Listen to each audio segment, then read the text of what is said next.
கர்த்தருடைய பரிசுத்த நாமத்துக்கு மகிமை உண்டாவதாக.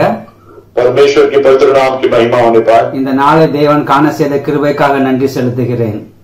आज का दिन परमेश्वर ने दिखाया, उसके अनुग्रह के लिए मैं परमेश्वर का धन्यवाद करता हूँ। இந்த நாளிலும் தேவனுடைய பாதத்திலே வந்து தேவனுடைய வார்த்தையை விதைக்கும்படியாக அடிமைக்கு கொடுத்த எல்லா கிருபைகளுக்காக தேவாதி தேவனுக்கு நான் நன்றி செலுத்துகிறேன். आज के दिन में भी परमेश्वर के चरणों में आते हुए परमेश्वर के वचनों को बोने के लिए परमेश्वर ने मुझ दास पर प्रभु ने अनुग्रह किया है। परमेश्वर का कोटि कोटि धन्यवाद करता हूँ। இந்த ஆண்டு 2020 ஆண்டிலே தேவன் இந்த ஜூலை மாதம் முடிய ஆண்டவர் இந்த நாள் முடிய நடத்தி வந்த எல்லா தேவனுடைய கிருபைகளுக்காக நான் நன்றி செலுத்துகிறேன்.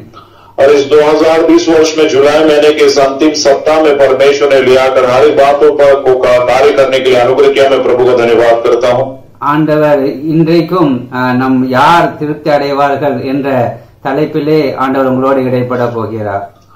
आज भी परमेश्वर कौन तृप्त होगा, कौन संतुष्ट होगा, इस शीर्षक के तौर पर परमेश्वर आपसे बातें करने वाला है। இதற்கு முன்பாக ஒரு 6 காணொளிகள் நாங்கள் யார் திருப்தி அடைவார்கள் என்ற தலைப்பிலே ஆண்டவர் உங்களோட பேசின காணொளிகளை நாங்கள் யூடியூப்லயும் फेसबुकலயும் போட்டு இருக்கிறோம். और इससे पहले भी कौन तृप्त होगा इस टॉपिक के शीर्षक के तौर पर 6 ऐसे वीडियो संदेश जो हमने यूट्यूब और फेसबुक में हमने अपलोड किए हैं। தேவனுடைய பிள்ளைகள் நீங்கள் அதை கேட்டு ஆசீர்வாதத்தை பெற்றுக் கொள்ளுங்கள். परमेश्वर के बच्चों, आप लोग को संदेशों को सुनकर आप आशीर्वादित होइए। நீங்கள் அதை பார்த்து கொண்டு வருகிறீர்கள், உங்களை கர்த்தர் ஆசீர்வதிப்பாராக. अनेक लोग लगातार उसको आप देख रहे हो और प्रभु आपको और भी अधिक आशीर्वादित करे। அதன் மூலமாய் தேவனுடைய நாமம் மட்டும் மகிமைப்படட்டும். और उसके द्वारा केवल परमेश्वर के नाम ही की महिमा होने पाए। இந்த நாளிலும் நாம் தியானிக்க வேண்டிய வேத பகுதியின் தேவனுடைய வார்த்தை நீதிமொழிகள் 1ஆம் அதிகாரம் 31ஆம் வசனத்திலிருந்து நாம் தியானிக்க போகிறோம். और आज के दिन भी अध्ययन के तौर पर जो हम वचन को देखने वाले वो नीति वचन, इसका पहला अध्याय 31 और 32वें वचन को हम देखने वाले हैं। ஆகையால் அவர்கள் தங்கள் வழியின் பலனை புசிப்பார்கள், தங்கள் யோசனைகளால் திருப்தி அடைவார்கள் என்று எழுதப்பட்டிருக்கிறது. और इस प्रकार से लिखा, इसलिए वे अपनी करनी का फल आप भोगेंगे और अपनी युक्तियों के फल से आगा जाएंगे, ऐसा लिखा है। தங்கள் வழியின் பலனை புசிப்பார்கள், தங்கள் யோசனைகளால் திருப்தி அடைவார்கள்.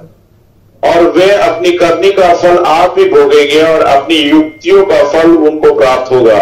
தேவன் இந்த வார்த்தை மூலமாய் நம்மோடு இடைப்படும்படியாக தலையை தாழ்த்தி நாம் தேவனுடைய பாதத்திலே நம்மளை ஒப்பு கொடுத்து நாம் செபிப்போம். आइए परमेश्वर इस वचन के द्वारा हमसे बातें करने के लिए परमेश्वर की हुजूरी में अपने सर को हम झुकाएं, हम नम्र होकर हम प्रार्थना करेंगे। நம்முடைய தேவன் பேசுகிற தேவன், हमारा परमेश्वर बात करने वाला परमेश्वर है। அவருடைய வார்த்தை ஜீவனும் சத்தியமாய் நிறைந்திருக்கிறது. उसका वचन जीवन और सच्चाई से भरा हुआ है। அவருடைய வார்த்தை அனுப்பின காரியமாய் வாய்க்கிறது. उसका वचन जिस उद्देश्य के लिए वचन भेजा गया उस उद्देश्य को वचन पूरा करने वाला அந்த होता है। வார்த்தை கேட்பதற்கு நம்முடைய நல்ல நிலமாகிய இதயத்தை நாம் ஆயத்தப்படுத்திக் கொள்வோம்.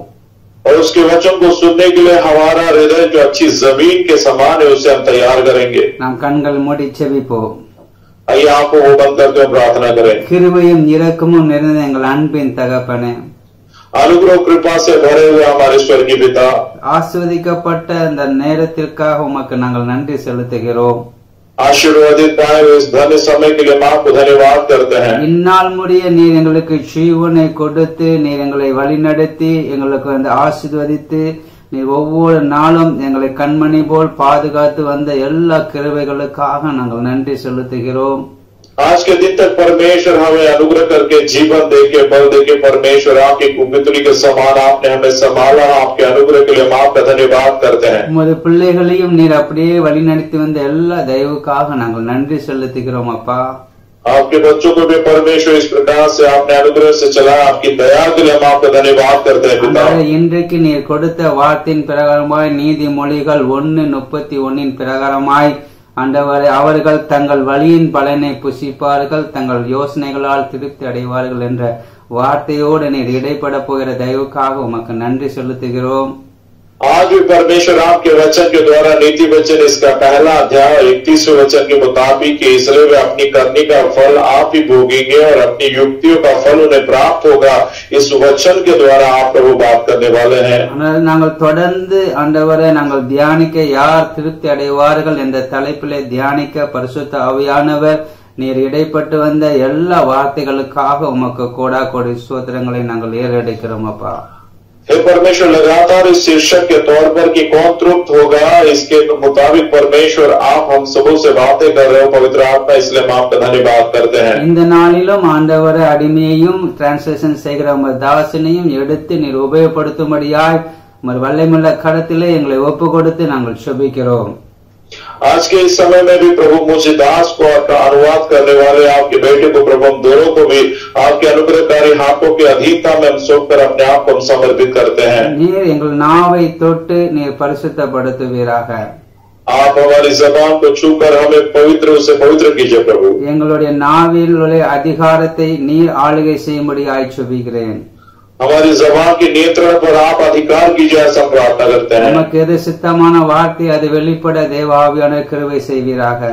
हे परमेश्वर, आपकी इच्छा के मुताबिक वो शब्द प्रकट होने के लिए पवित्र आत्मा आप साधन कीजिए। உங்கள் மேல் உமது அபிஷேக வல்லமையை பொழிந்தருளுவீராக। मुझ पर परमेश्वर आपके अभिषेक के सामर्थ को उंडेलिए प्रभु। உமது அக்கினி அபிஷேகத்தின் வல்லமை நிறைவாய் காணப்படுவதாக। आपके अग्नि के अभिषेक की परिपूर्णता बहुतायत से होने पाए। நீர் எங்களோடு இருந்து இடைப்படும்படியாய் செபிக்கிறேன் அப்பா। आप हमारे साथ बातें करने के लिए हम मांगते हैं प्रभु। இந்த சத்தத்தை கேட்கிற ஒவ்வொருடைய இருதயத்தை நீர் பக்குவப்படுத்தி கேட்கத்தக்கதான கிருபைக்குள் நடத்தும்படியாய் நாங்கள் செபிக்கிறோம்। आपकी सच्चाई को सुनने वाले आपके बच्चों को प्रभु के दिल के परिपक्व करते हुए प्रभु आप आने के लिए हम सहायता करें, ऐसा हम आपसे विनती करते हैं। அவருடைய சிந்தனைகள் சிதறாதபடி கேட்கத்தக்கதாய் தேவ ஆவியானவர் கிருபை செய்வீராக। उनके विचार यहाँ न भटके, इस प्रकार से पवित्र आत्मा आप उन सबों की सहायता कीजिए। ஆண்டவரே நீர் அப்படி செய்த கிருபைக்காக உமக்கு நாங்கள் நன்றி செலுத்துகிறோம்। हे परमेश्वर, आप ऐसा ही करते हो, आपने ऐसा किया, इसलिए आपके अनुग्रह के लिए हम आपका धन्यवाद करते हैं। எல்லா துதிகன மகிமை நாங்கள் உமக்கு செலுத்துகிறோம்। सारी स्तुति महिमा और आदर केवल हम आप ही को देते हैं இயேசு प्रभु। கிறிஸ்துவின் நாமத்தில் செபிக்கிறோம் எங்கள் ஜீவனுள்ள நல்ல தகப்பனே, यीशु मसीह के नाम से मांगते हैं हमारे भले और अच्छे पिता, ஆமென் आमेन। ஆமென்। கர்த்தர் ஒவ்வொருவரையும் ஆசீர்வதிப்பாராக। परमेश्वर आप सबों को आशीर्वादित करने बाद நீதிமொழிகள் 1ஆம் அதிகாரம் 31ஆம் வசனத்திலே, ஆகையால் அவர்கள் தங்கள் வழியின் பலனை புசிப்பார்கள், தங்கள் யோசனைகளால் திருப்தி அடைவார்கள் என்று சொல்லப்பட்டிருக்கிறது।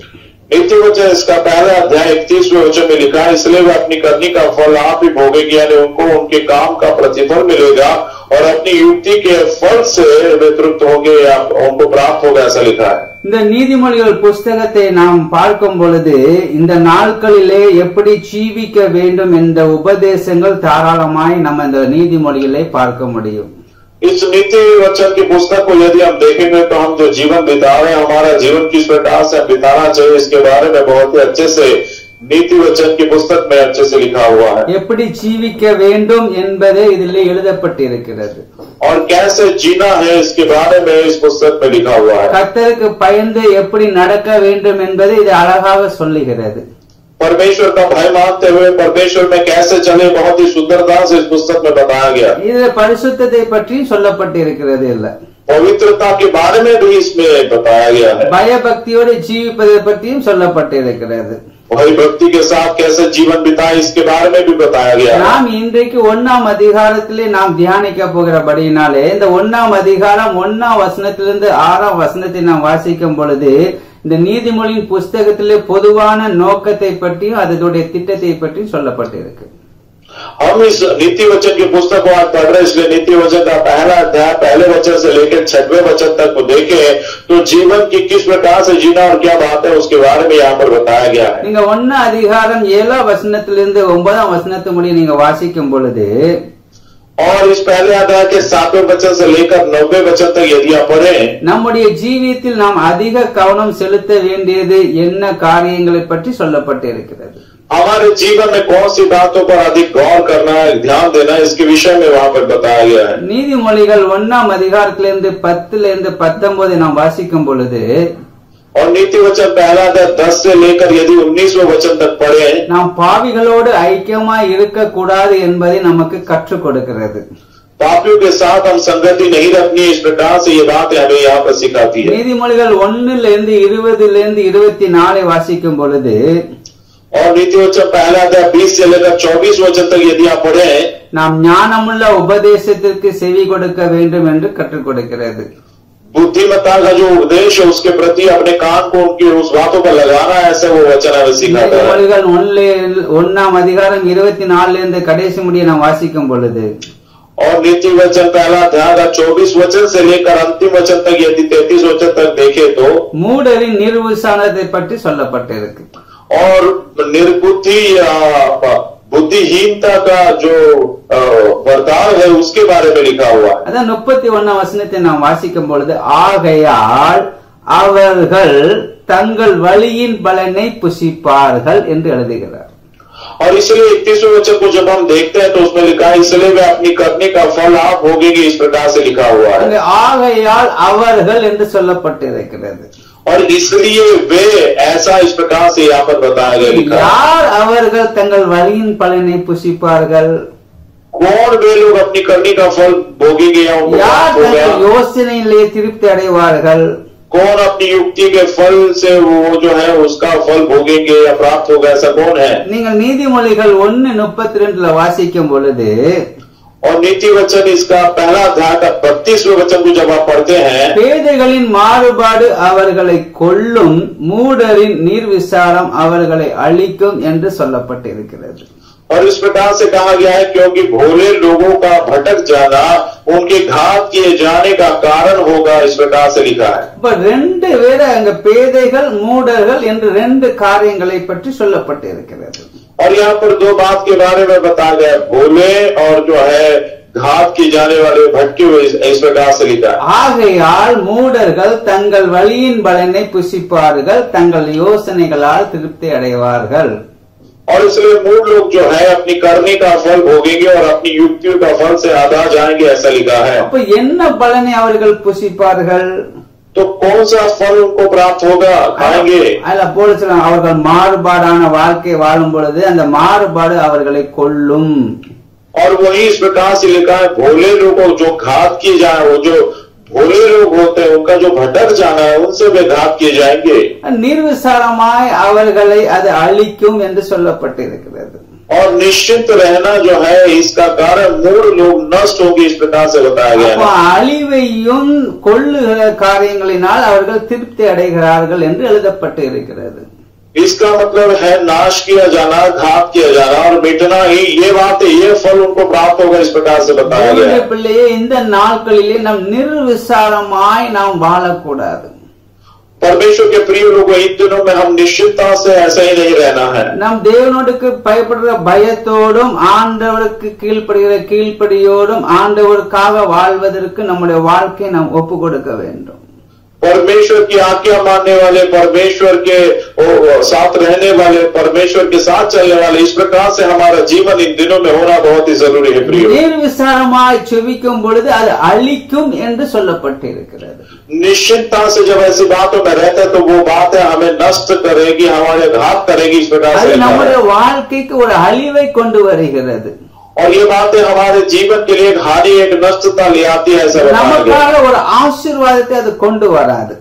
और हमारे लिए किसी भी प्रकार का आशीर्वाद ये बात नहीं ले आती है. நாம் தேவனுடைய சத்தத்தை கேட்டு निर्विसारமாய் வாழும் பொழுது நம்முடைய வாழ்க்கையில ஒரு ஆசீர்வாதத்தை நாம் பார்க்க முடியாமல் போய்விடும். हम परमेश्वर के वचन को सुनकर उसके मुताबिक बहुत ही हम निश्चिंतता से हम ध्यान नहीं देंगे तो हमारे जीवन में हम हानि को ले आने वाले लोग ऐसा करते हैं. ஆவிக்குரிய வாழ்க்கையிலே நாம் निर्विसारமாய் இருக்கும் பொழுது நம்முடைய ஆத்மா மரித்து போகிறது. आत्मिक जीवन में जब हम सचेत नहीं होते हैं, मतलब ध्यान नहीं देते, तो हमारा आत्मा जो है वो मरा हुआ सा हो जाता है. உங்களுக்கு தெரியும், ஆதாம் ஏவாளை பற்றி நீங்கள் நன்றாக அறிந்திருக்கிறீர்கள். आपको पता है आदम और हव्वा के बारे में आप अच्छे से जानते हो. வஞ்சனையினால ஏவாள் அந்த கனியை புசித்ததுனால ஆண்டவர் சொன்னார், நீங்கள் என்ன செய்ய சாவீர்கள் என்று சொன்னார். और फसावट में या चालबाजी की वजह से उन्होंने उस फल को खाया और परमेश्वर ने कहा कि तुम जरूर मरोगे.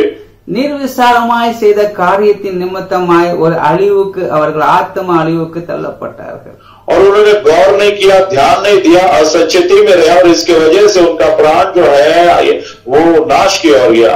ஆண்டவர் அவர்களை துரத்துவதற்காக ஏதேன் தோட்டத்திலே ஆண்டவர் அந்த ஏதேன் தோட்டத்தை உருவாக்கவில்லை. परमेश्वर उनको एदन बगीचे में से भगाने के लिए प्रभु ने वहां पर एक एदन का बगीचा नहीं बनाया था. அந்த ஏதேன் தோட்டத்தை அவர்கள் ஆளுகை செய்ய வேண்டும், அந்த ஏதேன் தோட்டத்தின் ஆசீர்வாதங்களை அவர்கள் பெற்றுக்கொள்ள வேண்டும் என்பதுதான் தேவனுடைய பெரிதான ஒரு ஆசையாக இருந்தது.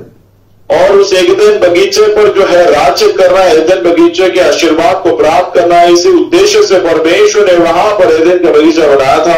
ஆனால் ஏவாளுடைய நிர்விசாரமான காரியங்கள், வஞ்சிக்கப்பட்ட காரியத்தினால் அங்கே என்ன செய்தார்கள், ஆண்டவருடைய கட்டளைக்கு கீழ்ப்படியாத நிமித்தமாய் அவர்களுக்கு ஒரு சாபம் கடந்து வந்தது. लेकिन हव्वा जो है उसने गौर नहीं किया और उसने ध्यान नहीं दिया और जो है उस बात पे आज्ञा उल्लंघन होने की वजह से उसका परिणाम इस प्रकार से हानि का हुआ, ऐसा देखते हैं. அவர்கள் அந்த தோட்டத்தில் விட்டு துரத்தி விடப்பட்டார்கள். और वे लोग वहां से उस बगीचे में से निकाल दिए, बाहर निकाल दिए गए. निर्विसाரம் அவர்களை அழிக்கும் என்று சொல்லப்பட்டிருக்கிறது. असचेतीपन या निश्चित रहना ये जो है उनको नष्ट कर देगा. யார் நிர்விசாரமாய் இருக்கிறார்கள் என்றால் மூடர்கள் நிர்விசாரமாய் இருக்கிறார்கள். कौन लोग निश्चित रहते हैं? जो मूढ़ लोग होते हैं वे लोग निश्चित रहते हैं, इस प्रकार से बताया गया है. அவர்கள் எந்த ஜீவனுள்ள வார்த்தை கேட்டாலும் அதை அசட்டை பண்ணுகிறவர்களாய் காணப்படுகிறார்கள். किसी भी प्रकार के जीवन के वचनों को सुनने के बावजूद उस बात को वो तुच्छ जानते हैं, इस प्रकार से वे लोग होते हैं. யார் மூடர்கள் என்பது நீதிமொழிகள் 1ஆம் அதிகாரம் 7ஆம் வசனத்தில் எழுதப்பட்டிருக்கிறது. मूढ़ लोग, बेवकूफ या मूढ़ लोग कौन होते हैं? ये नीति वचन 1 अध्याय का 7वें वचन में लिखा है. கர்த்தருக்கு பயப்படுதலே ஞானத்தின் ஆரம்பம், மூடர் ஞானத்தையும் போதகத்தையும் அசட்டை பண்ணுகிறார்கள். यहोवा का भय मानना बुद्धि का मूल है. बुद्धि और शिक्षा को मूढ़ ही लोग तुच्छ जानते हैं, ऐसा बताया गया है. ஞானத்தையும் போதகத்தையும் அவர்கள் அசட்டை பண்ணுகிறவர்கள் மூடர்கள் என்று எழுதப்பட்டிருக்கிறது. और बुद्धि को और ज्ञान को, शिक्षा को वे लोग तुच्छ जानते हैं और वे लोग मूढ़ है, इस प्रकार से बताया गया है.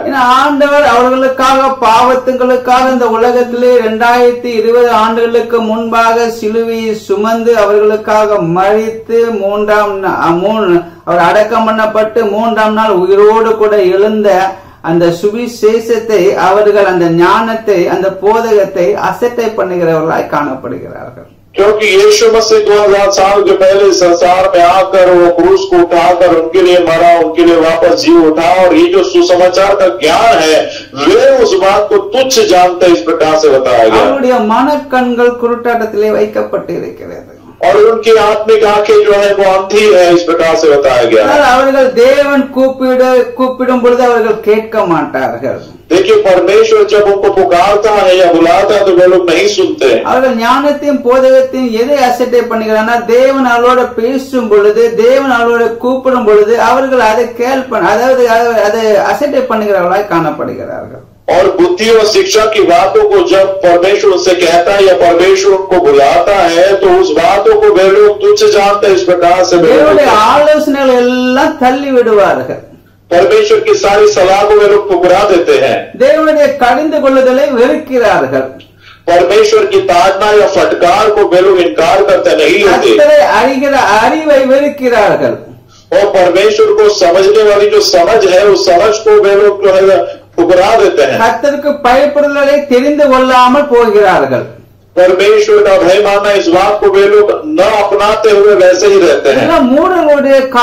மூடர்களுடைய வாழ்க்கையில காணப்படுகிற காரியங்கள் और मूढ़ के जीवन में इस प्रकार की बातें दिखाई देती है. இவர்கள் இப்படிப்பட்ட ஞானத்தையும் இப்படிப்பட்ட போதகத்தையும் அசட்டை பண்ணுகிறவர்களாய் காணப்படுகிறார்கள். क्योंकि ये लोग ऐसे प्रकार की बुद्धि और ऐसे प्रकार की शिक्षा को जो है असचेत या उस पर गौर नहीं करते हैं. ऐसे लोग சபைக்கு போலாம், कुछ जानते हैं, இவர்கள் சபைக்கு போலாம், और कलीसिया में जाते हैं, இவர்கள் ஆறாம் நிலை பங்கு பெறுவார்கள், और ये लोग आराधना में सहभागी होते हैं, சபையில கேட்கிற வார்த்தையை கேட்பார்கள், और कलीसिया में परमेश्वर के वचनों को सुनेंगे, ஆனா அதெல்லாம் அசட்டை பண்ணிக்கொண்டு வீட்டுக்கு வந்து விடுவார்கள். लेकिन वो सारी बातों को तुच्छ जानते हुए घर पर लौट कर आ जाते हैं கர்த்தருக்கு மேல ஒரு பயம் அவர்களுக்கு இருக்காது. और परमेश्वर के विषय में किसी भी प्रकार का भय उनके अंदर नहीं रहता। கர்த்தரை அறிகிற அறிவு அவர்களுக்கு இருக்காது.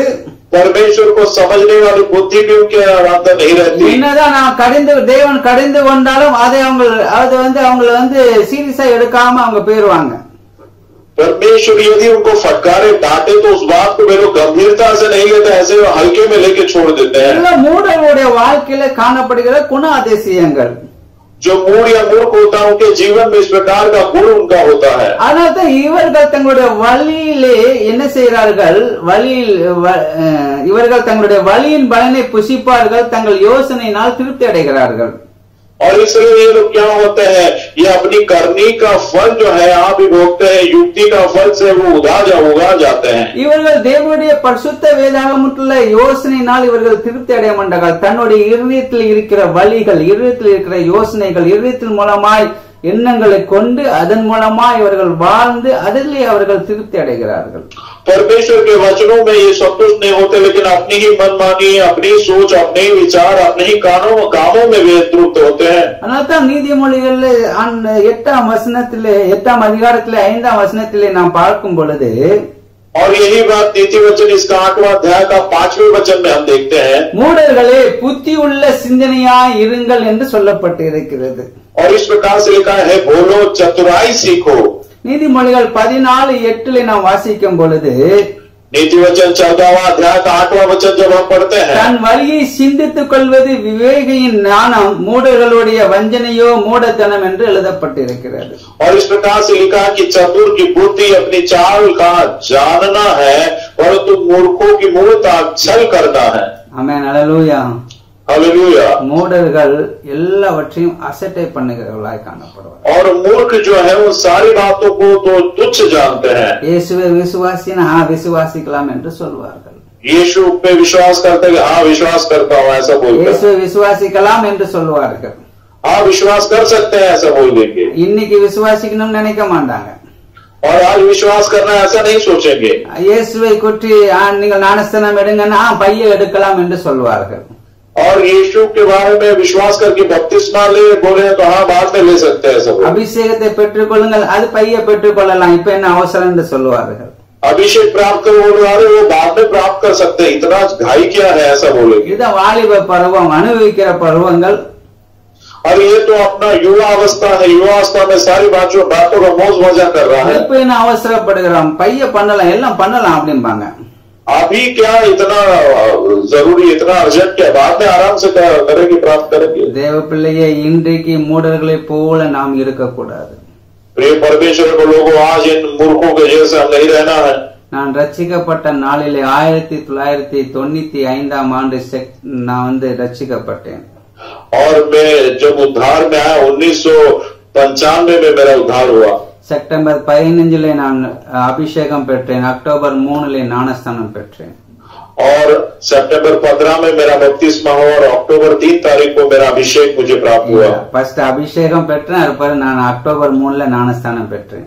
और सितंबर 15 में मैंने अभिषेक को पाया और अक्टूबर 3 तारीख को मेरा बपतिस्मा हुआ। அப்பொழுது ஆண்டவர் என்னிடத்திலே சொன்னார், நீ உன்னை ஊழியக்காரனாக நான் தெரிந்திருக்கிறேன் என்று ஆண்டவர் என்னோடு பேசினார்। तब परमेश्वर ने मुझसे बात की कि मैंने तुझे मेरा दास सेवक होकर मैंने चुना है। அதற்காக நான் உன்னை தெரிந்து கொண்டேன்। और उस बात के लिए मैंने तुझे चुना ऐसा कहा। என்னை சுவிசேஷத்தை அறிவித்து இயேசுக்குள்ளாக நடத்தின சகோதரர் நாங்களும் ஜெபிக்கும் பொழுது ஆண்டவர் அந்த சகோதரர் மூலமாகவும் எனக்கு வெளிப்படுத்தினார்। और जिस भाई ने सुसमाचार सुनाकर मुझे उद्धार में अगुवाई की, उस भाई के द्वारा जब हम लोग प्रार्थना कर रहे थे, परमेश्वर उसके द्वारा मुझसे बातें की। எங்களுடைய சபை போதகர் மூலமாக தேவனுடைய வார்த்தையை கொண்டு ஆண்டவர் என்னோட பேசினார்। मेरे कलीसिया के पासवान के द्वारा परमेश्वर ने वचनों के द्वारा मुझसे बातें की। அப்போ ஆண்டவர் என்னை ஊழியத்துக்கு அழைத்தபடினால எங்க போதகர் அவர்கள் என்னை பைபிள் காலேஜில் படிப்பதற்கும் அவர் அனுப்பினார்கள்। और परमेश्वर ने मुझे जो है सेवकाई ने मेरे साथ जो बाइबल कॉलेज पढ़ने के लिए जो है मेरा उनके साथ भेजा। இப்படி நடக்கும் பொழுது நான் பைபிள் காலேஜ், ஆண்டவர் சொன்னார் நீ ஊழியத்துக்காக அழைக்கப்பட்டவன் என்று தெளிவாக பேசினார்। परमेश्वर ने बहुत ही सफाई से मुझसे बात की कि तू सेवकाई के लिए मैंने तुझे बुलाया है। அந்த வார்த்தையை நான் என்ன செய்தேன், மூடர்களை போல அசட்டை பண்ணிவிட்டேன். उन बातों को मैंने क्या किया, मूड की जैसे मैंने उन बातों को तुच्छ जाना, ध्यान नहीं दिया. ஊழியம் பண்ணலாம், எப்பவும் பண்ணலாம். நம்ம வந்து अरे सेवा तो कर सकते हैं, ठीक है, वहां पे कभी भी कर सकते हैं. நம்ம பைபிள் கிளாஸ் முடிக்கணும். हाँ, बाइबल क्लास पूरा करना है. அப்ப நான் அங்க பிசினஸ் பற்றி பேசிக்கொண்டு இருக்கும் பொழுது எனக்கு சிறு வயதுல இருந்து பிசினஸ் பண்ண ரொம்ப விருப்பம். और तब वहां पर मैं व्यवसाय के बारे में बात कर रहा था. बचपन ही से जो व्यवसाय करना, ये मेरा बहुत ही मनपसंद बात थी. விவசாய नहीं, பிசினஸ் பண்றது, எந்த தொழிலாட்டம் பண்றது வந்து எனக்கு மிகவும் விருப்பமா இருக்கும். और व्यवसाय बिजनेस करने के लिए मेरे हमेशा ये इच्छा, मेरी चाहत थी. எதுனாலும் சின்ன சின்ன தொழிலை நான் பண்ணுவேன். और इसलिए छोटा छोटा काम मैं किया करता था. சிறு வயதுல, வாலிப வயசுல, ஸ்கூல்ல படிக்கும் பொழுது, காலேஜ்ல படிக்கும் பொழுது, இப்படி அங்க திருவிழா நடக்கும், கோயில் கொடை நடக்கும், அப்பெல்லாம் அங்க சர்பத்து, இப்படி எல்லாம் நான் சின்ன சின்ன சேல்ஸ் பண்ண உண்டு, தொழில் பண்றது. और जो है जब मैं स्कूल में था, कॉलेज में था, छोटे कहीं पर जो है मेला भरते थे, तो वहां पर मैं शरबत बेचता या छोटा छोटा ऐसा काम मैं किया करता था. அதனால நான் ஆண்டவர் ஊழியத்துக்கு அழைத்தார் என்பதை நான் எனக்கு நன்றாக தெரிந்திருந்தும் சக்தி மசாலா டிஸ்ட்ரிபியூட்டர் தானாக்கு நான் எடுத்துக்கொண்டேன். और परमेश्वर ने मुझे सेवका में बुलाया, इस बात को मैं जानता हूं. और वहां पर शक्ति मसाला थाना में मैं वहां पर मैं आया. தானா में நான் சக்தி மசாலா டிஸ்ட்ரிபியூட்டராக மாறினேன். और वहां पर थाना में शक्ति मसाला शक्ति मसाला डिस्ट्रीब्यूटर अदावद सेल्स பண்றது. यस, शक्ति मसाला का डिस्ट्रीब्यूटर मैं बन गया. ஆண்டவர் என்ன சொன்னார், நீ ஊழியத்துக்கு வரணும்னு சொன்னார். और परमेश्वर ने मुझे सेवका में बुलाया था. நான் அந்த வார்த்தையை என்ன செய்தேன், அசட்டை பண்ணினேன். और मैंने उन बातों को तुच्छ जाना, ध्यान नहीं दिया. அதுல நான் சீரியஸா எடுக்கல. और उस बात को मैंने गंभीरता से नहीं लिया. ஆண்டவர் என்னோட அடிக்கடி இடைப்பட்ட காரியங்கள், और हमें அடிக்கடி என்னோட பேசின காரியங்கள், நீ ஊழியத்துக்கு அழைக்கப்பட்டவர். हमेशा परमेश्वर मुझसे यही बातें करता था कि मैंने तुझे सेवका में बुलाया है. நான் ஆண்டவருடைய வார்த்தையை ஒதுக்கி விட்டு, और मैंने परमेश्वर के वचन को एक तरफ रखते हुए, ஆண்டவருடைய சத்தத்துக்கு கீழ்ப்படியாமல், परमेश्वर की वाणी की आज्ञा न मानते हुए, அவருடைய ஆலோசனை கேட்காமல், परमेश्वर की सलाह को न मानते हुए, கடிந்து கொள்ளுதலை நான் வெறுத்து, और परमेश्वर का डांट या फटकार को मैंने तुच्छ जानते हुए, என்னுடைய மைண்ட் எல்லாம் பிசினஸ்ல எப்படியாட்டும் பிசினஸ் பண்ணி நம்ம பிசினஸ்ல நல்ல வளர்ச்சி அடைந்து ஆண்டோடைய ஊழியத்தை நம்ம செய்யலாம் அப்படி என்ற எண்ணத்தோடு பிசினஸ் ஆரம்பிச்சு விட்டேன். और मेरा सारा मन और दिमाग यही था कि व्यवसाय करना है, व्यवसाय करते हुए और फिर सेवकाई में परमेश्वर की बातों में करना, काम करना है, कार्य करना है, सेवा करनी है, ऐसा मेरा मन था. எப்படி பைபிளை தூக்கிட்டு எங்கெல்லாம் போய் நம்ம பிரசங்கம் பண்ணி எப்படி நம்ம வாழ்க்கையை ஓட்டுறது, அதனால நம்ம பிசினஸ் பண்ணிட்டே ஆண்டவருக்கு ஊழியம் செய்யலாம் அப்படின்னு ஷார்ட்கட் குறுக்கு மைண்ட் எனக்கு இருந்தபடினால बिजनेसல இறங்கிட்டேன். பைபிள் காலேஜ் முடிக்க முன்னகூட்டியே பிசினஸ் ஆரம்பிச்சிட்டேன். और क्योंकि बाइबल लेके मैं कहाँ घूमूंगा, क्या करूंगा, फिर क्या होगा, ऐसा सोचकर मेरा थोड़ा जो मतलब शॉर्टकट का मार्ग मैंने लिया कि चलो काम किया जाए, व्यवसाय किया जाए, बिजनेस करते हुए फिर सेवा करेंगे. और इसलिए बाइबल कॉलेज पूरा करने से पहले ही मैंने बिजनेस की शुरुआत कर दी. முடிக்க 2 வருஷம் முடிய போது நான் அதுக்குள்ள டிஸ்ட்ரிபியூட்டர்ஷிப் எல்லாத்தையும் வாங்கிட்டேன். சக்தி மசாலாக்குள்ள எல்லா காரியத்தையும் அந்த கம்பெனில எல்லா காரியத்தையும் நான் வாங்கி பிசினஸ் ஆரம்பிக்கிறதுக்கு ரெடி ஆகிவிட்டேன்.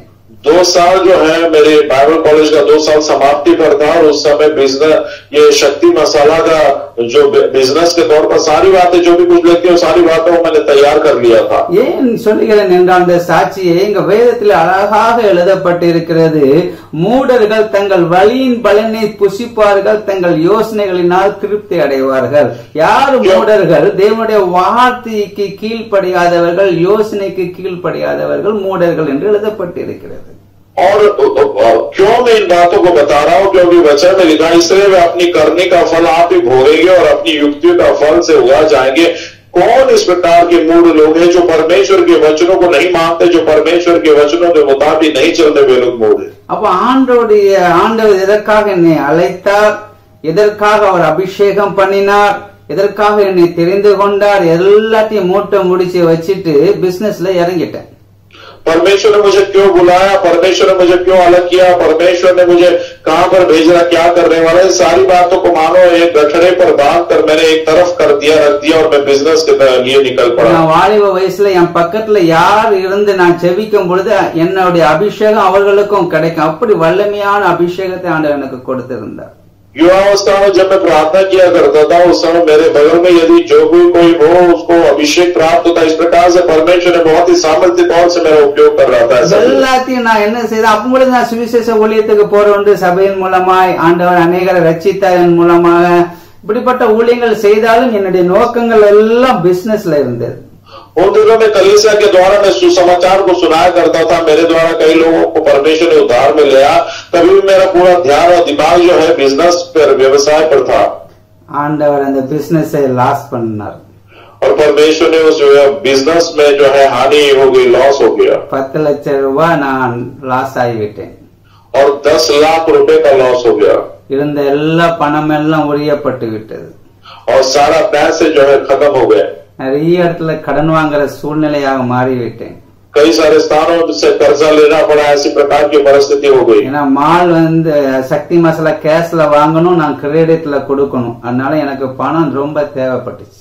क्योंकि शक्ति मसाला जो है वो कैश देकर मैं खरीदता था और दूसरों को जब देता था तो क्रेडिट पर देना पड़ता था, इसलिए पैसे की बहुत ही तंगी हो गई। 2000 ஆண்டுல அப்படி கடன்ல விழுந்தவன் और 2000 वर्ष में मैं बहुत ही कर्जे में डूब गया। சாப்பாடு கூட ஒரு விசுவாசி வீட்டுல நான் ஒரு நேரம் சாப்பிட்டது உண்டு.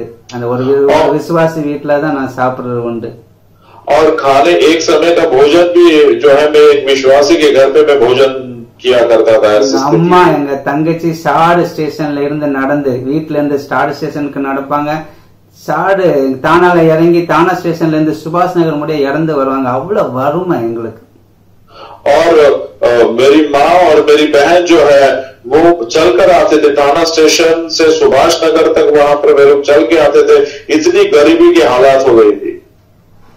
அவ்வளவு கஷ்டமான சூழ்நிலைக்குள் நான் தள்ளப்பட்டேன். और बहुत ही कठिनाई के बहुत ही दुखदायी परिस्थिति में मैं पहुंच गया। பிசினஸ் லாஸ் ஆகி போச்சு, பிசினஸ் நடத்த முடியாம போய்விட்டது. और बिजनेस में बहुत ही बड़ा लॉस हो गया, बिजनेस आगे नहीं बढ़ा पाया, इस प्रकार की स्थिति हो गई। 1.5 வருஷத்துக்குள்ள என் பேரெல்லாம் கரப்பாயிடுச்சு. 1.5 साल के अंदर मेरा नाम तक खराब हो चुका था। யோசுவான நல்ல பிரதர் என்று பேர் வாங்கினதெல்லாம் போய்விட்டது. योशु, अरे ये तो बहुत ही अच्छा भाई है, ये ऐसा बोलना तो सब खत्म हो गया था। என்னை பார்த்தாலே அநேகர் தூரமா விலகி போனவர்கள்லாம் உண்டு. मुझे देखते ही अनेक लोग दूर निकल जाते थे, ऐसा कई सारे लोग। பைசா கேட்டுருவானோ என்னமோ தெரியலையே அப்படின்ட்டு. और ये सामने से आ रहे, हो सकता है कि मुझसे पैसा मांगेंगे ऐसे बोलकर लोग जो है लंबे से देखकर निकल जाते थे। என்ன ஒரு சின்ன தவறு செஞ்சிட்டேன். क्या मैंने एक छोटी सी गलती की थी, நிர்விசனமா இருந்துட்டேன். मैंने गौर नहीं किया, मैंने उस बात को ध्यान नहीं दिया। ஊழியம் தானே அப்படின்ட்டு நிர்விசனமா இருந்ததுனால இந்த சூழ்நிலைக்கு தள்ளப்பட்டேன். अरे सेवा की ही बात है ना, तो इसमें कौन सी बड़ी बात है, ऐसा सोचकर बहुत ही हल्के में उस बात को मैंने लिया। ஆண்டவர் அவரு என்னை பயன்படுத்தணும்னு விரும்பினார், நான் இடம் கொடுக்காம இருந்தேன். परमेश्वर ने मेरा उपयोग करने का सोचा, लेकिन मैंने परमेश्वर को जगह नहीं दी।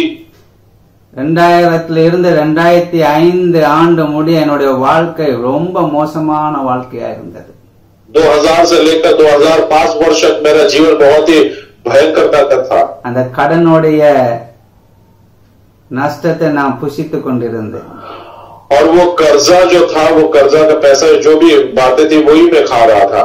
காரம் मतलब அவ்வளவு கஷ்டம், கடன்காரங்களுடைய நெருக்கம், கண்ணீருடைய ஜெபம், போராட்டம், और इतनी हानि, इतनी तकलीफ, इतना आंसू, इतनी कठिनाई, தேவையில்லாத வழியில போய் சிக்கிக் கொண்டேன். बेकार के बेवजह का मुसीबत में मैं फंस गया। நான் ஆண்டவர் சொன்ன வார்த்தைக்கு கீழ்ப்படிஞ்சு ஊழியத்துக்கு வந்திருந்தோம்னா என்னுடைய கடன் எனக்கு இருந்திருக்கிறாது. और यदि परमेश्वर की बातों को सुनकर मैं सेवकाई में गया होता तो मैं कर्जे में न फंसा होता। சாடுல ஒரு வீடு இருந்துச்சு, அந்த வீட்டையும் விற்க வேண்டிய சூழ்நிலைக்கு தள்ளப்பட்டேன். साल में घर था, वो घर भी बेचना पड़ा, ऐसी प्रकार की स्थिति आ गई। அசல பாண்டுப்புல வாட்ச்மேன் வேலை பார்க்கிற அளவுக்கு போய்விட்டேன். वहां पे भाटू में वॉचमैन का काम करना पड़ा, ऐसी बदतर स्थिति आ गई। 2005 என்னை ஒப்பு கொடுத்தேன். 2005 वर्ष में मैंने अपने आप को समर्पित किया. ஆண்டவர் சொன்னார், நீ ஊழியத்துக்கு போனால் நான் உன் கதவை திறப்பேன். परमेश्वर ने कहा यदि तू सेवकाई में जाएगा तो मैं तेरे लिए द्वार खोलूंगा. எனக்கு உலகமே இருண்டு போய் இருந்தது. और मेरे लिए संसार जैसा था वैसे ही था. உலகமே இருண்டு போய் இருந்தது. और मेरा लिए संसार ही 2 भाग हो गया मानो. எல்லாம் இருண்டு போயிருந்தது. अंधकार मेरे लिए पूरी दुनिया ही अंधकार हो चुकी थी. எங்க என்ன செய்யணும்னு தெரியாத நிலைமையில இருந்தேன். और मैं क्या करूं ऐसा समझ में नहीं आ रहा था. ऐसी स्थिति में मैं था. அப்ப என்னுடைய ஃப்ரெண்டு கிட்ட எல்லாம் சொல்றேன், நான் ஊழியத்துக்கு போறேன்னு. அவங்க எல்லாம் சொன்னாங்க, உனக்கு கடனை அடைக்காம நீ ஊழியத்துக்கு போறேன்னு சொல்றிய, கஷ்ட கடனை அட, அதுபோல ஊழியத்துக்கு போ என்று ஆலோசனை சொன்னார்கள். और तब मेरे मित्रों से मैंने कहा कि मैं सेवकाई में जाने वाला हूँ. जब ऐसा कहा तो उन्होंने बोला, रहते तो इतने बड़े कर्जे में पहला कर्जा चुका और उसके बाद तो सेवकाई के लिए जा. 10 லட்சம் ரூபாய் கடனுக்கு மேல இருக்கு, கடனை அடைக்கணும். நீ ஊழியத்துக்கு போறேன்னு சொல்றிய, உன் நிலைமை இப்படி இருக்க, எப்படி ஊழியம் பண்ண முடியும்னு சொல்றாங்க. 10 लाख रुपए से भी ज्यादा तेरा कर्जा है तो, और कर्जा नहीं चुकाया है अभी तक, और तो सेवकाई में जा रहा है, कहता है कैसे क्या चलेगा. எப்படி சாட்சி உள்ள வாழ்க்கை எப்படி இருக்கும். और कैसे गवाही भरा जीवन क्या तेरा हो सकता है. நீ தான் கடனாளியா இருக்கிறாயே, तू तो खुद कर्जदार ही है. இப்படின்னு எல்லாரும் சொல்லி என்னுடைய மனசை உடைத்தார்கள். और ऐसा सभी लोगों ने ऐसा ही बोलकर मेरा मन बहुत ही तोड़ दिया लोगों. ஆல்ரெடி நான் கடன்ல இருக்கிற ஒரு மன உடைப்புல இருக்கிறேன். और पहले मैं कर्जे में डूबा हुआ था. पहले मेरा दिल इतना टूटा हुआ था. ஆண்டவர் பாதத்துல நான் ஜெபிக்க ஆரம்பிச்சேன். परमेश्वर के चरणों में मैं प्रार्थना करने लगा. ஆண்டவர் சொன்னா, நீ ஊழியத்துக்கு போனா நான் உன்னை ஆசீர்வதிப்பேன். परमेश्वर ने कहा यदि तू सेवकाई में जाएगा तो मैं तुझे आशीर्वादित करूंगा. 2005 பைபிளை எடுத்துட்டு நான் கோன்காவுக்கு ஊழியத்துக்கு கடந்து சென்றேன். 2005 वर्ष में मैं हाथ में बाइबल लेते हुए कौन गांव में मैं सेवकाई में आया. எனக்கு அடைக்கப்பட்ட கதவை ஆண்டவர் ஒன்றொன்றாக திறந்தார். मेरे लिए जो द्वार बंद थे एक एक करके परमेश्वर द्वार खोलने लगा. 2012-2013 வருஷம் முடிய என்னுடைய வாழ்க்கையில கடன் அதிகமா இருந்தது. 2012 वर्ष 2013 वर्ष में भी मेरे जीवन में अधिकता से कर्जा था.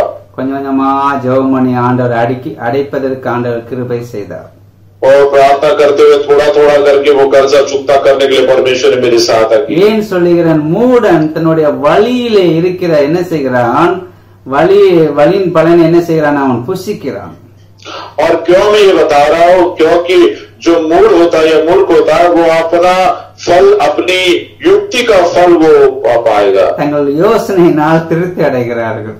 और अपनी सोच के द्वारा अपनी युक्ति का फल उनको भुगतना पड़ेगा, उगता जाएगा. சிறு வார்த்தைக்கு கீழ்ப்படியார் நிமித்தமாய் என்னுடைய வாழ்க்கையிலே சோதனைக்கும் பரீட்சைக்கும் தேவையில்லாத கடனுக்கும் நான் மூழ்கி காணப்பட்டேன்.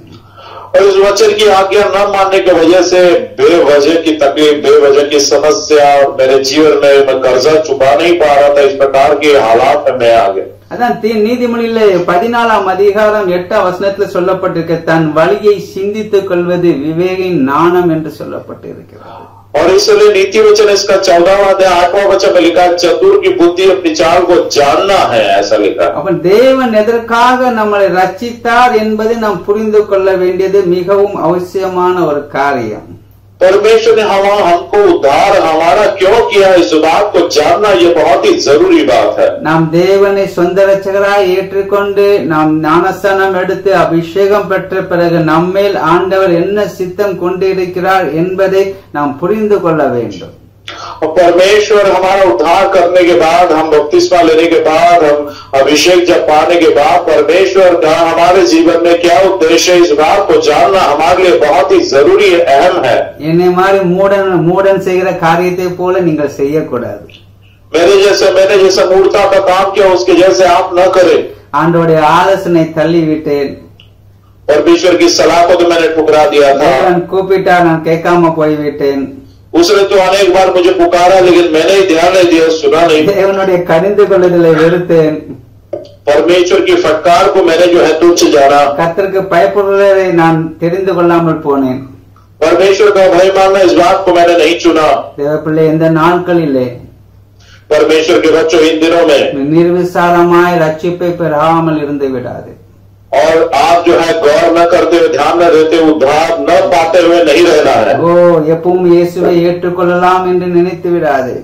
अरे कभी भी यीशु को तो बाद में भी अपन ग्रहण कर सकते हैं, ऐसा न सोचे। இது கிருபையின் நாட்கள். இன்றையிலே இப்பொழுது நாட்களை நீ ஏற்றுக்கொள்ளாவிட்டால் இனி வரும் நாட்களிலே நீ கடினமான காரியத்துக்குள் தள்ளப்பட்டு விடுவார். ये अनुग्रह के दिन है। यदि इन दिनों में आप यीशु मसीह को ग्रहण नहीं करते तो आने वाले दिनों में बहुत ही विकट परिस्थिति में आप झोंके जाओगे। இயேசு நமக்காக ஜீவனை கொடுத்தவர், மரித்தவர், அடக்கம் பண்ணப்பட்டவர், மூன்றாம் நாள் உயிரோடு கூட எழும்பினவர். यीशु हमारे लिए उसने जीवन दिया, हमारे लिए वो मारा गया, हमारे लिए वो गाड़ा गया, हमारे लिए तीसरे दिन दोबारा वो जी उठा। இதயத்திலே விசுவாசித்து வாயினால் அறிக்கை செய்யும் பொழுது நாம் ரட்சிக்கப்படுகிறோம். दिल में जब हम विश्वास करते हैं और मुख से जब अपनी जुबान से हम अंगीकार करते हैं तो हमारा उद्धार होता है। தன் வழியை சிந்தித்துக் கொள்வது விவேகியின் ஞானம் என்று சொல்லப்பட்டிருக்கிறது. और अपने चतुर, अपनी बुद्धि को, अपनी चाल को जानना है, इस प्रकार से बताया गया। தேவ பிள்ளைகள், இன்றைக்கு நாம் எதற்காக ரட்சிக்கப்பட்டோம், ஆண்டவர் எதற்காக நம்மை தெரிந்து கொண்டார், நாம் எதற்காக ஆண்டவருடைய ஏற்றுக்கொண்டு நாம் வாழுகிறோம் என்பதை நாம் என்ன சிந்தித்துக் கொள்ள வேண்டும்.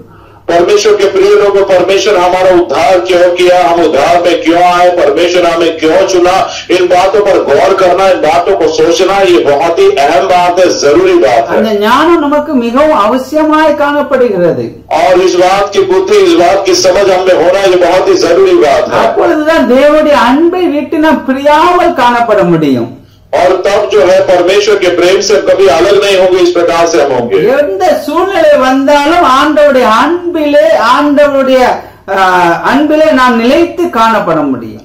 चाहे कैसी भी प्रकार की परिस्थिति क्यों ना, परमेश्वर के प्रेम से बने रहेंगे, ऐसा ही होगा। நமக்கு ஒரு விசுவாசம் இருக்கு, நமக்கு ஒரு நித்திய ஜீவன் உண்டு, நமக்கு பரலோகம் உண்டு என்ற விசுவாசத்தோடு நம்பிக்கையோடு நாம் இந்த உலகத்திலே வாழ்ந்து கொண்டு இருப்போம். हमारे अंदर एक विश्वास है कि एक और स्वर्ग हमारे लिए है, एक आशा हमारे लिए कि स्वर्ग हमारे लिए, और इस आशा के साथ इस संसार में हम जीवन बिता रहे हैं। நீதிமொழிகள் 2ஆம் அதிகாரம் 11ஆம் வசனத்தை நாம் வாசிக்கும் பொழுது, और नीति वचन इसका दूसरा अध्याय का 11वां वचन जब हम पढ़ते हैं, நல் யோசனை உன்னை காப்பாற்றும், और विवेक तुझे सुरक्षित रखेगा, புத்தி உன்னை பாதுகாக்கும், और समझ तेरी रक्षक होगी।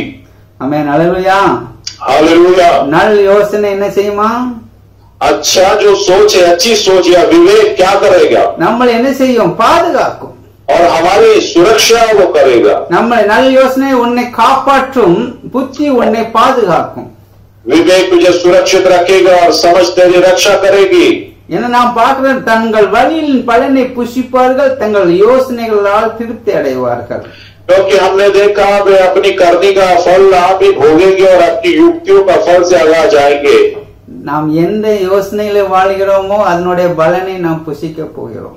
कौन सी युक्ति में, कौन सी योजना में हम जीते हैं, उसका फल हमें भोगना पड़ेगा, ऐसा होगा। எந்த வழியில நாம் வாழ்கிறோமோ, நரகத்தை போற வழியிலையா பரலோகத்தை போற வழியிலையா, எந்த வழியில நாம் வாழ்கிறோமோ அதை நாம் புசிப்போம்.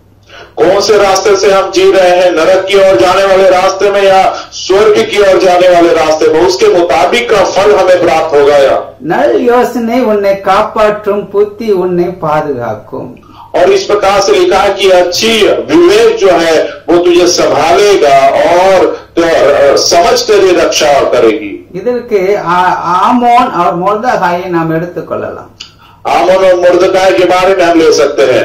மொர்தகாய் ராஜாவுக்கு விரோதமாய் பேசிக் கொண்டு இருப்பதை, ராஜாவை எப்படியாட்டும் கொலை செய்ய வேண்டும் என்ற செய்தியை ராஜாவுக்கும் மொர்தகாய் அறிவித்தான். நல்ல யோசனை ராஜாவுக்கு அவன் சொன்னான்.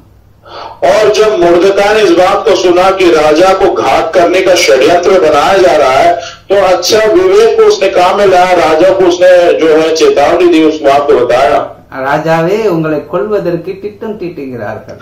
हे राजा तुझे घात करने के लिए तेरे विरोध में षड्यंत्र बना रहे हैं। ராஜாக்கு தெரிஞ்சோன்னா ராஜா அந்த 2 பேரையும் ராஜா என்ன செய்கிறார், அதுல அவர் தப்பித்துக் கொள்கிறார். और राजा को ये बात पता चलते ही राजा जो क्या होता है, उस बात से बच निकलता है। நல்ல யோசனை உன்னை காப்பாற்றும். और अच्छी बुद्धि जो है वो तेरी अच्छी समझ या विवेक जो है तुझे सुरक्षित रखेगा। இந்த ஆமானுடைய கிரியை பார்த்தீங்கன்னா அது நல்ல யோசனை கிடையாது.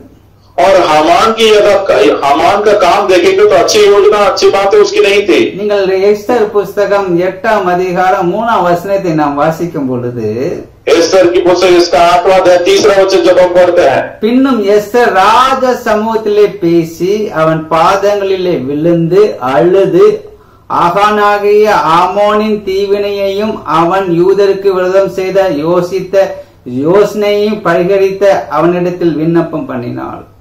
और इस प्रकार से लिखा कि वो एस्तर जो है राजा के चरणों में गिरते हुए उससे जो है यहूदियों के लिए बचाने के लिए उसने विनती की। ஆமோனின் தீவினையையும் और हामान की दुष्टता का, யூதர்களுக்கு விரோதமாய் செய்த யோசனை और यहूदियों के विरोध जो दुष्ट योजना उसने बनाई थी, அத ராஜா சமூகத்துல போய் எஸ்தர் என்ன செய்யறார், விண்ணப்பம் பண்ணுகிறாள்।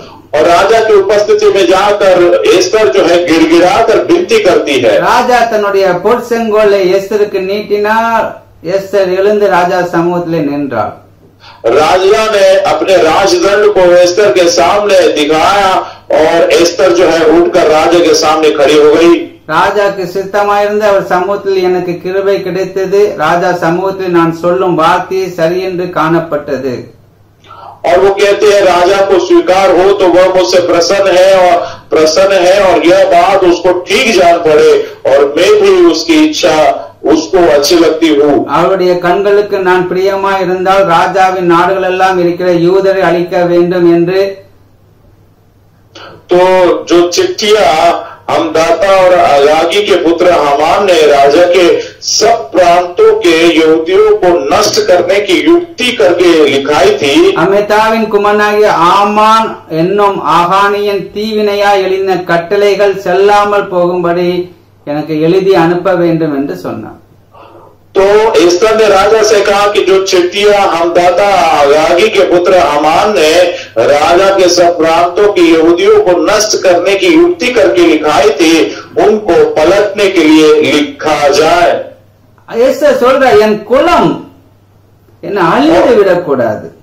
और एस्तर कहते कि मेरी जो वंशावली या मेरी जाति के लोग वो नाश नहीं होना है, என் ஜனத்தின் மேல் பொல்லாப்பு வந்துடக்கூடாது। और मेरे लोगों पर इस प्रकार की बड़ी हानि नहीं आनी है। ஏனென்றால் ஆமோத்தாவின் குமாரனாகிய ஆமோன் இப்படி தீவினையான யோசனையை பண்ணி ராஜாவிடத்திலே சைன் வாங்கினான்। क्योंकि हमदाता अगागी का पुत्र हामान ने इस प्रकार से षड्यंत्र रखते हुए उसने जो है चिट्ठियों पर हस्ताक्षर लिया है। மொர்தெகாய் அவன் வரும்பொழுது தலை குனியாமல் இருக்கிறபடினால வணங்காத நிமித்தமாக இந்த யூத ஜனத்தையே அழிச்சிடணும் அப்படின்ட்டு முடிவு பண்ணினான்। क्योंकि हामान जब आता था तो मोर्दकै उसको सर नहीं झुकाता था और उसके प्रति हामान जो है मोर्दकै के प्रति जलन रखने की वजह से उसने कहा कि पूरे यहूदी समाज को ही, लोगों को ही खत्म करना है। இன்றைக்கும் நம்முடைய ஆவிக்குரிய வாழ்க்கையை அழிக்க வேண்டும் என்று பிசாசு அநேக காரியங்களை செய்து கொண்டிருக்கிறோம்। आज भी हमारा आत्मिक जीवन नाश करने के लिए शैतान अनेक कामों को वो कर रहा है। இன்றைக்கு அதிகமாய் மொபைல்லே அநேகர் விழுந்து கிடக்கிறார்கள்। आज लोग अधिकता से मोबाइल में कई लोग गिरे पड़े हैं। வாலிப சகோதரனாலும் சரி, சகோதரினாலும் சரி, பெரியவர்களானாலும் சரி, சிறியவர்களானாலும் சரி, மொபைலினால் அவர்கள் ஈர்க்கப்பட்டு ஆவிக்குரிய வாழ்க்கைக்கு தடையான காரியத்திலே தள்ளப்பட்டு இருக்கிறார்கள்। चाहे युवा जवान भाई हो या बहन हो, बड़े हो या बुजुर्ग हो या बच्चे हो, वो मोबाइल की बातों में या उसके षड्यंत्र में सब लोग जो है गिरे पड़े हैं। தேவையான இல்லாத காரியத்தை பார்த்து நேரத்தை வீணடித்துக் கொண்டிருக்கிறார்கள்। और बेकार की बातों को देखकर वे समय की बर्बादी कर रहे हैं। சாத்தானுடைய வலையிலே விழுந்து கிடக்கிறார்கள்। शैतान के जाल में वे फंसे पड़े हैं। எப்படியாட்டும் ஆவிக்குரிய வாழ்க்கையை நஷ்டப்படுத்த வேண்டும்। और कैसे भी करके इनका आत्मिक जीवन नष्ट करना है, இவருடைய ஜெப வாழ்க்கையை நஷ்டப்படுத்த வேண்டும்। इनका प्रार्थना में जीवन नष्ट करना है, இவர்கள் வேத வாசிப்பை நஷ்டப்படுத்த வேண்டும்। इनके बाइबल का पढ़ना नष्ट करना है, உபாச ஜெபத்தை நஷ்டப்படுத்த வேண்டும்। उपवास की प्रार्थना को नष्ट करना है, தேவனை தேடுகிற நேரத்தை நஷ்டப்படுத்த வேண்டும்। परमेश्वर के खोजने के समय को खत्म करना है। எப்படியாட்டும் இவர்கள் பரலோகத்துக்கு பெயரக்கூட நித்திய ஜீவனை பெற்றுக்கொள்ளக்கூடாது என்று அவன் அதிகமாய் போராடுகிற நாட்களில் कैसे भी करके ये लोग अनंत काल के जीवन में नहीं जाना है, इस प्रकार से वो बहुत ही इन दिनों में प्रयत्न कर रहा है அப்படியாவது பரிசுத்தத்தை குலைச்சலாக்கி விட வேண்டும். कैसे भी करके पवित्रता में गड़बड़ी मचा देनी है அநேக இளைய தலங்களை அவன் உருவாக்கி வைத்திருக்கிறான். और अनेक जो है इस प्रकार से वो हथियार या वो साधन को उसने बना कर रखा है அவன் அநேக வலைகளை விரித்து வைத்திருக்கிறான். अनेक जालों को उसने बिछा कर रखा है இந்த ஆமானம் அப்படிதான் யூத ஜனங்களை எப்படியாட்டும் அழிக்கணும். हामान ने भी इस प्रकार से सोचा कि कैसे भी करके सारे यहूदियों को खात्मा करना है எப்படியாட்டும் யூதர்களை அழிச்சு விட வேண்டும்.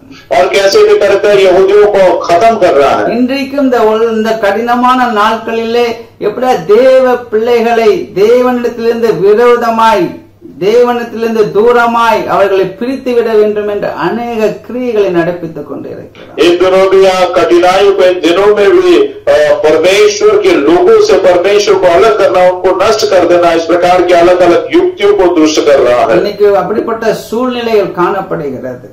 आज ऐसे प्रकार की परिस्थितियां पहुंची है விசுவாசம் இல்லாத ஒரு சூழ்நிலை காணப்படுகிறது. विश्वासी नहीं रहा इस प्रकार की परिस्थिति हो गई है போராட்டம் उள்ள ஒரு சூழ்நிலை காணப்படுகிறது. बहुत ही गड़बड़ी की परिस्थिति आ गई ऐसे हो गया है பயம் உள்ள ஒரு சூழ்நிலை காணப்படுகிறது. बहुत ही डर से भरी हुई परिस्थिति आ என்ன पहुंची है நடக்குமோ தெரியாத ஒரு சூழ்நிலை காணப்பட்டு अब கொண்டிருக்கிறது. क्या होगा पता नहीं ऐसे प्रकार की परिस्थितियां पहुंची है அநேகர் இயேசுவை விட்டு பின்வாங்கி போகிற சூழ்நிலைக்குள் தள்ளப்பட்டு கொண்டிருக்கிறார்கள். अनेक लोग यीशु को छोड़कर पीछे हट जाने की परिस्थिति में आ पहुंचे हैं ஆனா அந்த எஸ்தர் ராஜாவுடைய சமூகத்திலே விண்ணப்பித்தார்.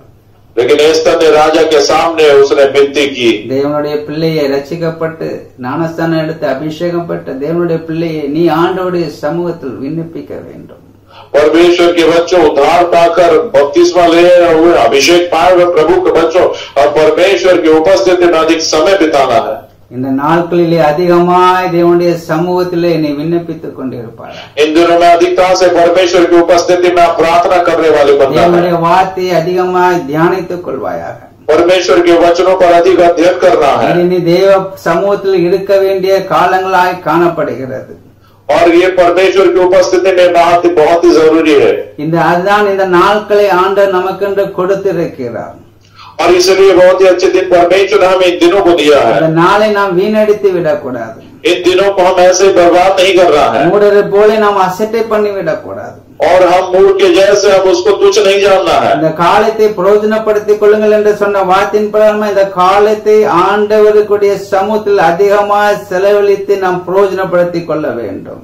समय का सदुपयोग करो जिस प्रकार से लिखा है वैसे प्रभु की उपस्थिति में हम समय का सदुपयोग करना है எஸ்தர் போய் ராஜாவுடைய சமூகத்தில் விண்ணப்பித்தபடியினாலே அந்த பொல்லாங்கில் இருந்து அவர்கள் தப்பிக்கப்பட்டார்கள். एस्तर जो है राजा के सामने उसने विनती और प्रार्थना की विनती की इसलिए उस दुष्ट बातों से या भयंकरता से वे बच गए தேவனுடைய பிள்ளையே சாத்தானுடைய தந்திரத்திலிருந்து நீ தப்பிக்க வேண்டும் என்றால் அவனை எதிர்த்து நிற்க வேண்டும் என்றால் நீ தேவனுடைய சமூகத்திலே விண்ணப்பிக்க வேண்டியது அவசியமாய் காணப்படுகிறது. परमेश्वर के बच्चों शैतान और दुष्टता की भयंकरता से बचने के लिए और उससे उसका सामना करने के लिए यदि होना है तो आप परमेश्वर की उपस्थिति में प्रार्थना करने वाले होना चाहिए. நான் கடனிலே விழுந்தாலும் ஆண்டவருடைய சமூகத்திலே ஜெபிப்பதை நான் விடவில்லை. और मैं कर्जे में तो पड़ गया था लेकिन परमेश्वर की उपस्थिति में मैंने प्रार्थना करना नहीं छोड़ा. நைட்டு ஃபுல்லா கண்ணீர் வடிப்பேன். पूरी रात भर में आंसू बहाया करता था. ஆண்டவரே மன்னியும் என்று ஜெபிப்பேன்.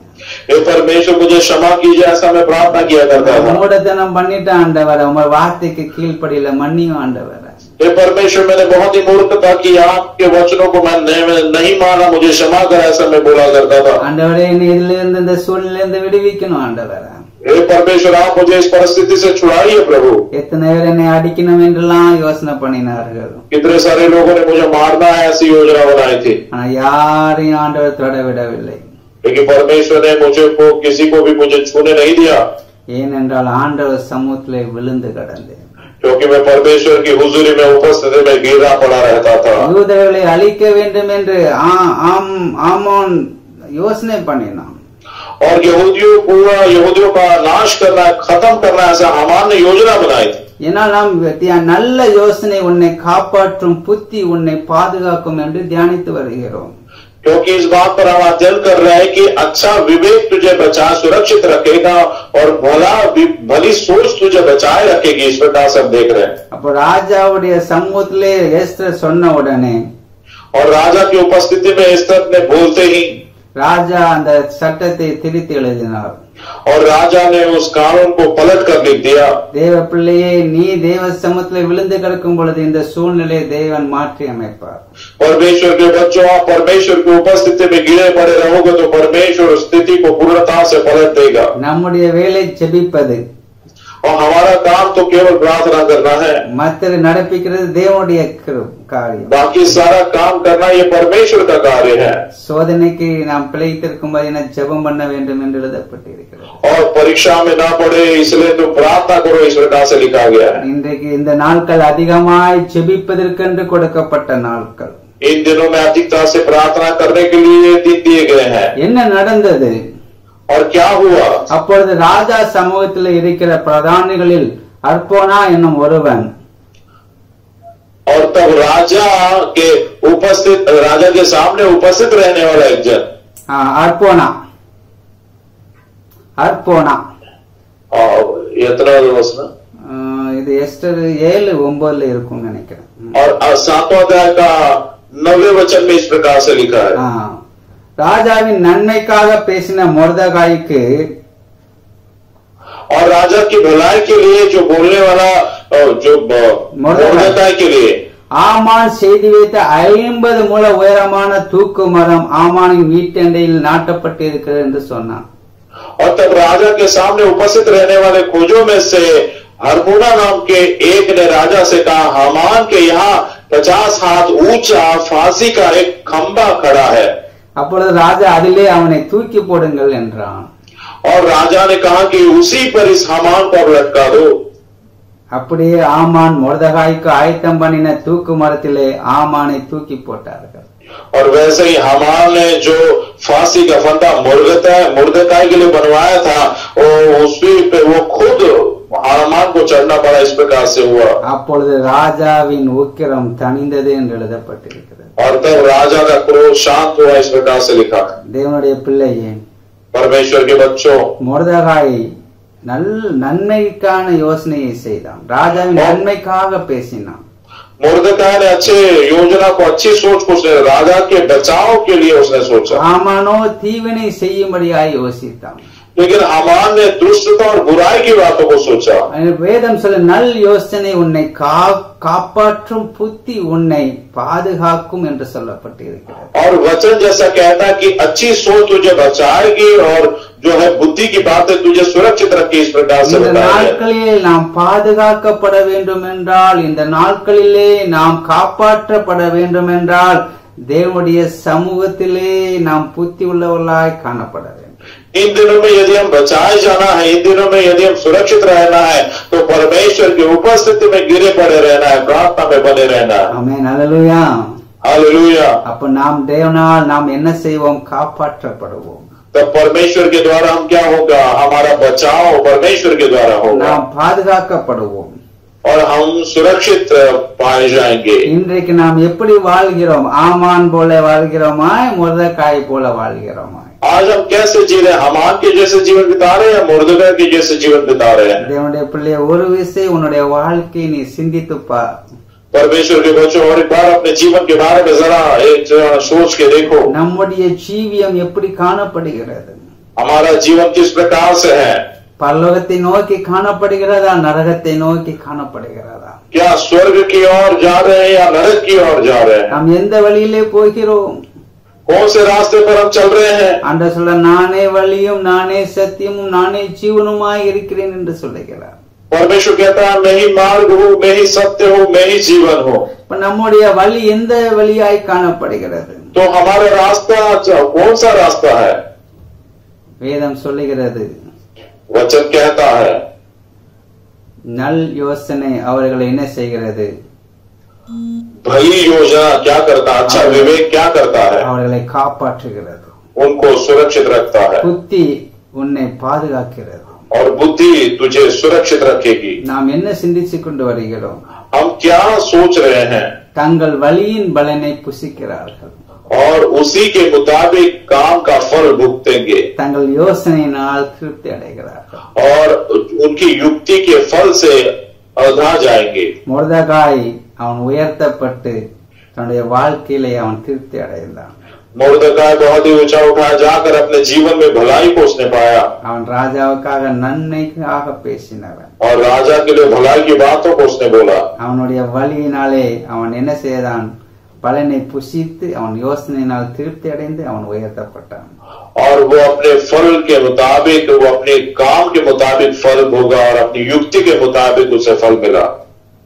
ஆனால் ஆமான்கோ அவனுடைய யோசனையின் நிமித்தமாய் தீவினையின் நிமித்தமாய் அவனுடைய யோசனையின் நிமித்தமாய் அவன் திருப்தி அடைந்தான். लेकिन हामान जो है उसकी जो करतूत के मुताबिक उसे फल भोगना पड़ा. ஆமென். அல்லேலூயா. हालेलुया.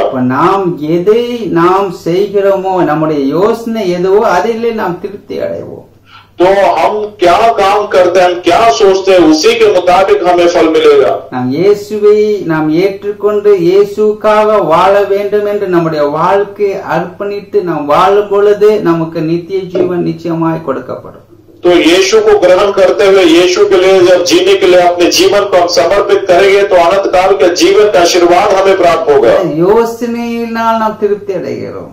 और जो हमारी युक्ति जैसा हम सोचेंगे उसके मुताबिक हमें वो फल मिलेगा. நாம இல்ல வேண்டாம் நரகத்தை நோக்கி போவோம், பாவமான வாழ்க்கையிலே நாம் வாழ்வோம், பாவமான காரியங்களை செய்வோம், பரிசுத்தத்துக்கு விரோதமாய் செயல்படுவோம் என்றால் நம்முடைய வாழ்க்கை நரகத்துக்கு நேராய் கடந்து சென்று விடும். तो हम बोलेंगे नहीं मुझे नरक ही चाहिए, स्वर्ग को नहीं जाना है और बुराई के काम करेंगे, बुराई की सोच का विचार करेंगे, ऐसा कहेंगे तो हम नरक की ओर ही हम जाएंगे. இரண்டாவது ஒரு நீதிமொழிகள்ல 19ஆம் அதிகாரம் 21ஆம் வசனத்தை நாம் வாசிப்போம். और दूसरा नीति वचन इसका 19वां अध्याय का 21वां वचन को हम पढ़ते हैं. யோசனையினால் திருப்தி அடைவார்கள் என்றதை நாம் பார்த்து கொண்டு வருகிறோம். और जो सोच के मुताबिक, उनकी सोच के मुताबिक फल भोगेंगे ऐसा हम देखते आ रहे हैं. மனுஷனுடைய இருதயத்தின் எண்ணங்கள் अनेகம், मनुष्य के मन में बहुत सी कल्पनाएं होती है, ஆனாலும் கர்த்தருடைய யோசனையே நிலை நிற்கும் என்று எழுதப்பட்டிருக்கிறது. परंतु जो युक्ति यहोवा करता है वही स्थिर रहती है ऐसा लिखा हुआ है. நம்முடைய இருதயத்தின் எண்ணங்கள் अनेகமாய் இருக்கலாம். और हमारे मन में बहुत सारे विचार और कल्पनाएं हो सकती है, கர்த்தருடைய யோசனையே நிலைத்து நிற்கும்.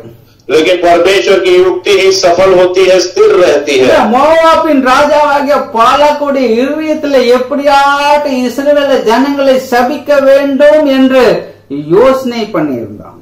और मोआब का राजा जो बालाक था उसने अपने मन में एक ही बात सोची थी कि किस प्रकार से इस्राएली लोगों को मैं श्राप दूं. எப்படியாட்டு இந்த ஜனங்கள், ஒரு கூட்ட ஜனங்கள், தனிமையிலே வாசம் செய்கிற ஜனங்கள், இவர்களை எப்படியாட்டு சபிக்க வேண்டும்.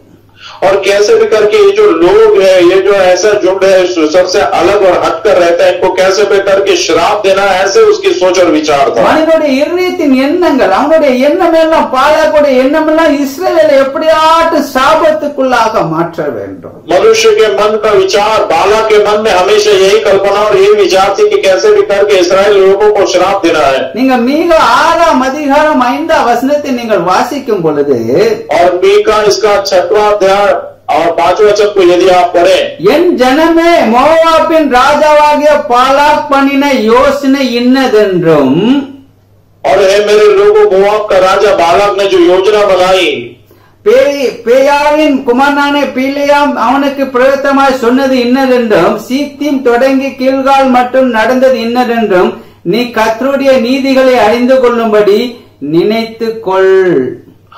और जो है बिलाम ने उसके मुताबिक क्या प्रत्युत्तर दिया, किस प्रकार से रहा, और सित्तीम में, गिलगाल में किस प्रकार से क्या कार्य हुआ, इसको तू स्मरण रखना. நாம் என்ன செய்யணுமா? அதை அறிந்து கொள்ளும்படி நினைத்து கொள்ள வேண்டுமா?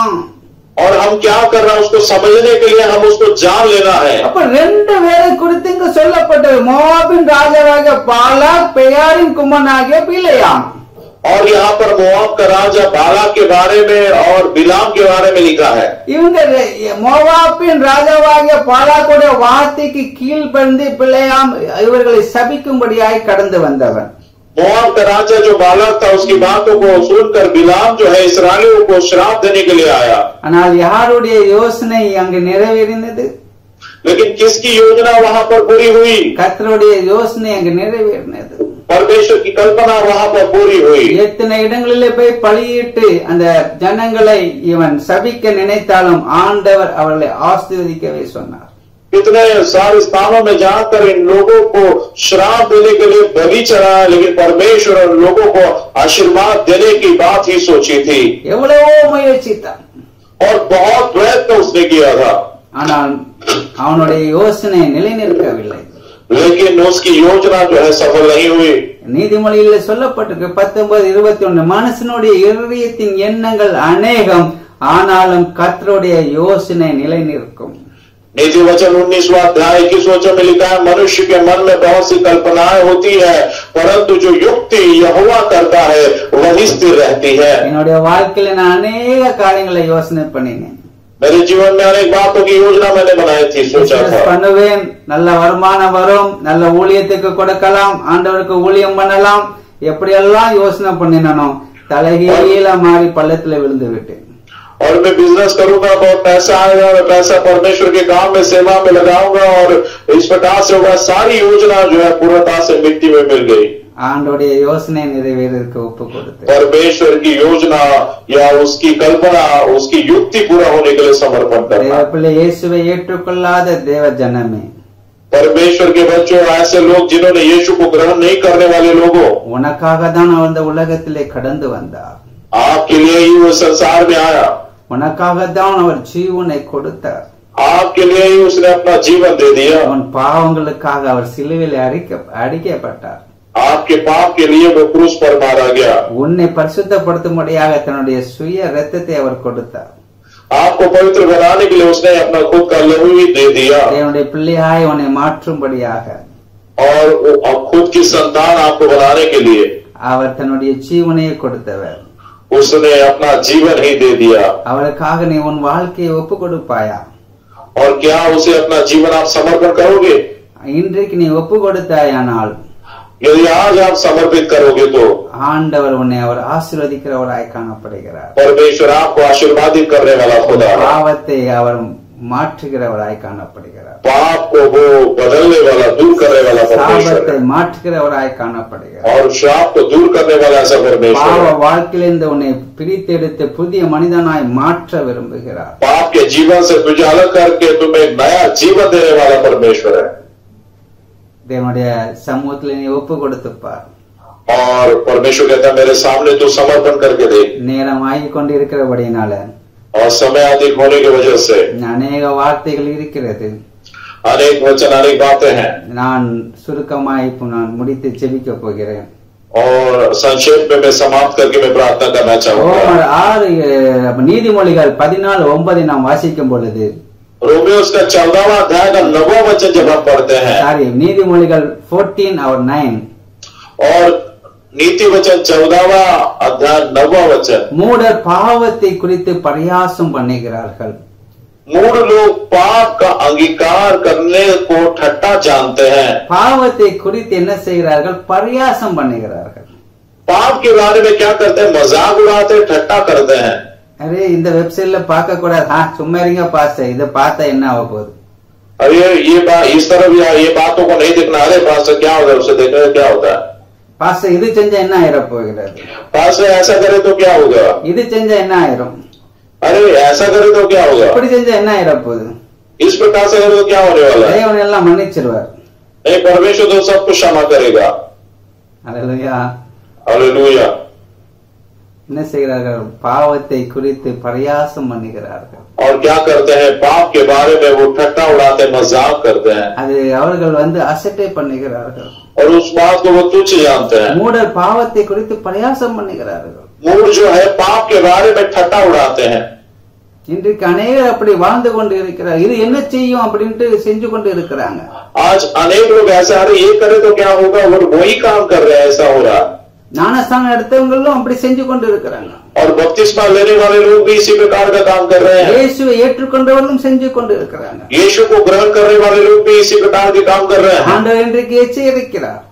परमेश्वर आज चेतावनी दी है। ரோமர் 6:23 சொல்லப்பட்டது பாவத்தின் சம்பளம் மரணம்। और रोमियो 6:23 में लिखा है पाप की मजदूरी मृत्यु है। பாவத்தின் சம்பளம் மரணம், पाप की मजदूरी मृत्यु है। அதன் பலனை நீ புசிப்பாய், और उसका प्रतिफल या उसका फल तुम्हें भुगतना पड़ेगा। அதன் பலனை நீ புசிப்பாய், और उसका फल तुम खाओगे, उसका फल भुगतना पड़ेगा। அதன் பலனை புசிப்பார்கள், தங்கள் யோசனையினால் திருப்தி அடைவார்கள்।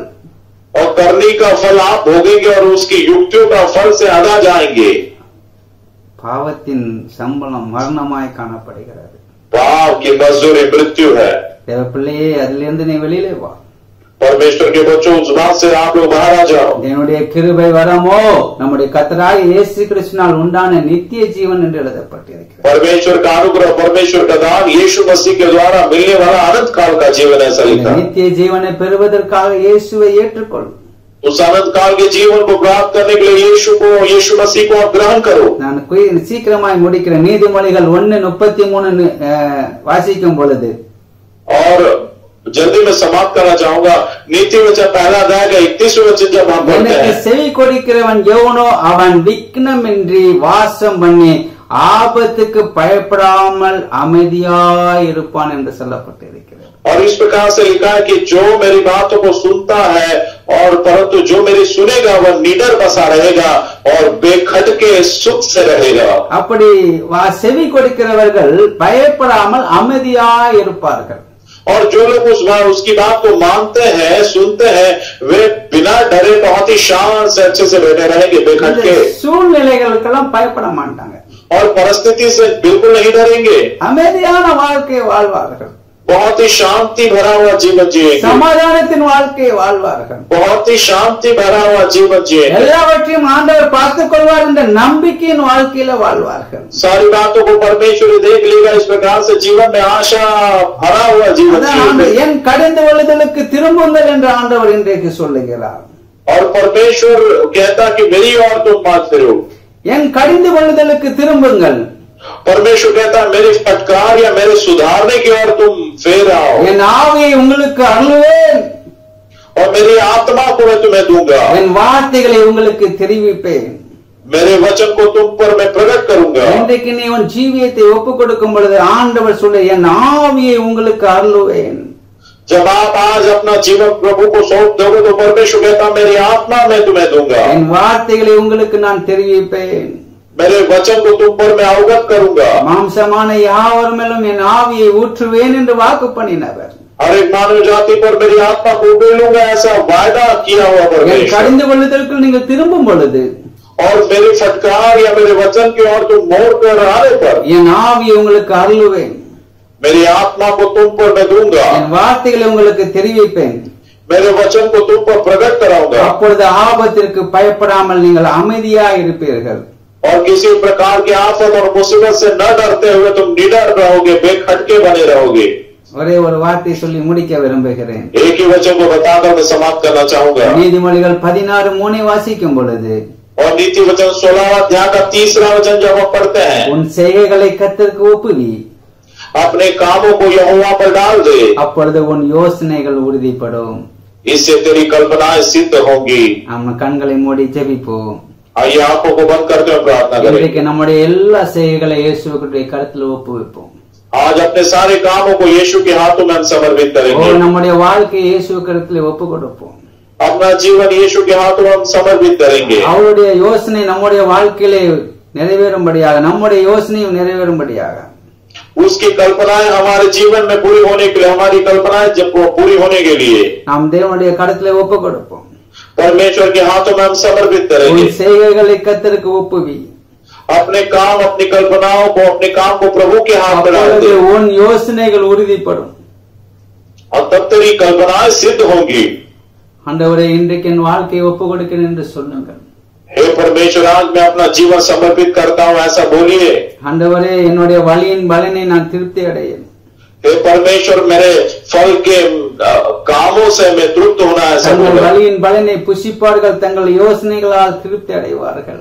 अपनी करनी का फल आप भी भोगेंगे और अपनी युक्तियों का फल से अदा जाएंगे। ஆண்டவரே, என்னுடைய வழியாகிய ஜீவனுக்கு ஏற்ற நித்திய ஜீவனுக்குடைய வழியின் பலனை நான் புசிக்க வேண்டும். हे परमेश्वर, अनंत काल के जीवन के मार्ग का बातों को मैं पाना है प्रभु। ஆண்டவரே, வழியின் பலனை ஜீவன் நித்திய ஜீவனுடைய வழியின் பலனை நான் புசிக்க வேண்டும். ஆண்டவரே, अनंत काल के जीवन का जो फल है उसको मैं खाना है, प्राप्त करना है प्रभु। அதிலே நான் யோசனையினால் திருப்தி அடைய வேண்டும். ஆண்டவரே, और उसी की योजना के मुताबिक मैं तृप्त होना है, संतुष्ट होना என்னுடைய है प्रभु। இன்றைக்கு உங்களுடைய வார்த்தையின் பிரகாரமாய் உங்களுடைய கருத்தில் என்னை ஒப்பு கொடுக்கிறேன்.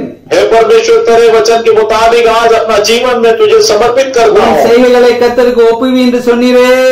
हे परमेश्वर, आपने कहा कि अपने कामों को यहोवा पर डाल दे। ஆண்டவரே, இன்றைக்கு என்னுடைய எல்லா வாழ்க்கையிலே உங்களுக்கு பிடித்தமில்லாத எல்லா கிரியைகள் எல்லாம் இன்றைக்கு ஒப்பு கொடுக்கிற ஆண்டவரே. हे परमेश्वर, आज मेरे जीवन में जो आपको पसंद है ऐसे कामों को सब मैं समर्पित करता हूँ। ஆண்டவரே, உங்களை விட்டு நான் தூரம் போய் இருக்கலாம். आप परमेश्वर से दूर जा चुके உங்களை होंगे। அன்பை விட்டு விலகி போயிருந்திருக்கலாம். आप परमेश्वर के प्रेम से अलग हो चुके होंगे। இன்றைக்கு என்னை ஒப்பு கொடுக்கிறேன் தகப்பனே. हे परमेश्वर, आज मैं अपने आप को समर्पित करता ஆண்டவரே, हूँ। நீர் சொன்னீர், நாவே உங்களுக்கு அருளுவேன், என் வார்த்தைகளை உங்களுக்கு அறிவிப்பேன் என்று சொன்னீரே हे தகப்பனே. परमेश्वर, आपने कहा मैं अपनी आत्मा तुम्हें दूंगा, अपना वचन तुम पर अवगत करूंगा। ஓ, நீங்கள் ஆபத்திற்கு பயப்படாமல் அமைதியா இருப்பீர்கள் என்று சொன்னீரே தகப்பனே. आफत और मुसीबत से न डरते हुए निडर रहोगे और बेखटके बसे रहोगे। आपने நான் இந்த कहा। சூழ்நிலையிலே அப்படி வாழ எங்களுக்கு கிருபை செய்யும். हे परमेश्वर, ऐसे प्रकार की परिस्थिति में हम पर अनुग्रह कीजिए। ஆபத்தான இந்த நாட்களிலே பயப்படாமல் அமைதியா இருக்கிறதுக்கு எங்களை ஒப்பு கொடுக்கிறோம் அப்பா. हे परमेश्वर, ऐसे दिनों में न डरते हुए शांत बने रहने के लिए अपने आप को आपके हाथों में हम समर्पित நாங்கள் करते நித்திய हैं। ஜீவனுடைய வழியை நாங்கள் பலனை புசிக்க வேண்டும். हे परमेश्वर, हमारे करने का फल हम भोगना या ஓ, प्राप्त करना है நித்திய प्रभु। ஜீவனை பெரிய வழியிலே நாங்கள் நடக்க வேண்டும் ஆண்டவரே. आपने जो है अनंत काल के जीवन के मार्गों पर हम चलना है प्रभु। அதனுடைய பலனை நாங்கள் புசிக்கிறவராய் காணப்பட வேண்டும். और उसका प्रतिफल या उसका फल खाने के लिए परमेश्वर हमारे साथ அப்படிப்பட்ட யோசனையினால் எங்களை நிரப்பும் அப்பா. है। परमेश्वर, आपकी कल्पनाओं से आप हमें भर देते हैं। அப்படிப்பட்ட வழியிலே எங்களை நடத்தும் தகப்பனே. ऐसे प्रकार के मार्गों पर हमें चलाइए पिता। எங்களுக்கு திருப்தியாக்குவீராக ஆண்டவர். हमें आप संतुष्ट कीजिए परमेश्वर। எங்களை ஒப்பு கொடுக்கிறோம் ஆவியானவரே. अपने आप को हम समर्पित करते हैं இயேசுவின் प्रार्थना। நாமத்திலே உம்முடைய சமூகத்திலே ஒப்பு கொடுக்கிறோம் தகப்பனே. यीशु के नाम से परमेश्वर, आपकी हुजूरी में अपने आप को हम समर्पित இந்த करते வார்த்தை हैं। கேட்டு ஒப்பு கொடுத்த ஒவ்வொரு மேலும் உங்க ஆவியை ஊற்றுவீராக. वचनों को सुनने वाले हर एक जनों पर आपकी आत्मा को उड़ेलिए परमेश्वर। இயேசுவின் ஆவியை உங்களுக்கு அருளுவேன் என்று சொன்னீரே தகப்பனே.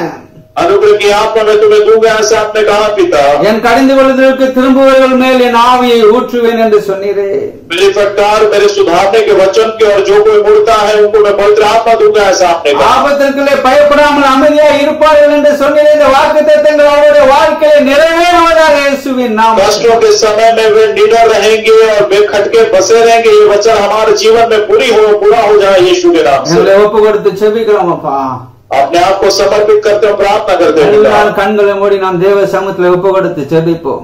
आइए आंखों को बंद करते हुए प्रभु की उपस्थिति में समर्पण करते हुए प्रार्थना करें। அவருடைய கருத்துல ஒப்பு கொடுப்போம். उसके हाथों में हम समर्पित உன் करें। செய்கைகளை கர்த்தருக்கு ஒப்புவி என்று சொன்ன வார்த்தையின் பிரகாரமாய் ஒப்பு கொடுப்போம்.